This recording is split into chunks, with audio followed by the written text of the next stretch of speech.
Maalidha fala maaltu ta'uu danda'a warra dafnee ofirraatii fedha keenya ofirraa xumuruu fi maaltu fala ta'uu danda'a waan jettuun nu himii kan jedhu gaaffii hedduun na bira ga'eera jechuudha. Egaa wantoota fala ta'a jedhamanii yaadan daqiiqaa barbaadamuun gaditti namoota fedha isaanii irraa dhumu maaltu fala ta'uu danda'a falota ta'an jedhamanii wantoota yaadaman isinitti hima jechuudha.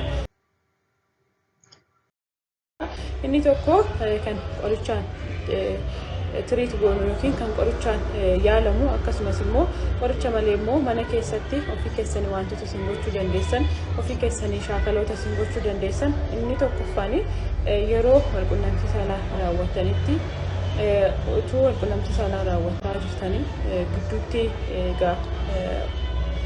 qaama saalaa keessanii baastanii deebisanii duubatti deebitanii itti deebi'uun wanti shaakala akkasii of barsiisuun isin tursuu danda'a jedhamee yaadama.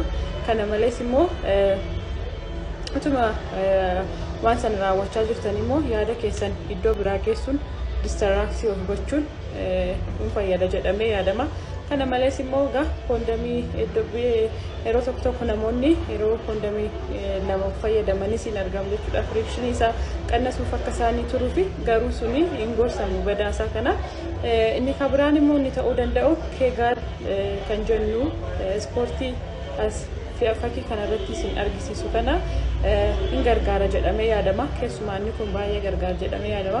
Sochii qaamaa kana yeroo hundaa ganamas ta'uu danda'a galgalas hojjechuun keessan maslii naannoo kana jiru akka jabaatuuf isin gargaara, istroongii akka ta'uuf isin gargaara jedhamee yaadama. Kanaafiyyuu fakkiidhaan ispoortiidhaan isinii kaa'e kana mana keessan keessatti yeroo hundaa yaaluu keessan hin dagatinaa please. Kana malees immoo qorichoonni wanta kanaaf hin gargaaramaa dafee irraa ba'uu kanaaf hin gargaaram jedhamanii yaadamanii SSRI kan jennu seeraatoniin reuptake inhibitor kan jennu kun egaa qorichoonni kun hin gargaara jedhamee yaadamuyyuu malee garuu of leebiliidha jechuudha. Of leebilii ta'anii garuu kanneen akka filooxeetinii yeroo isaan namoonni gargaaraman hin argina jechuudha.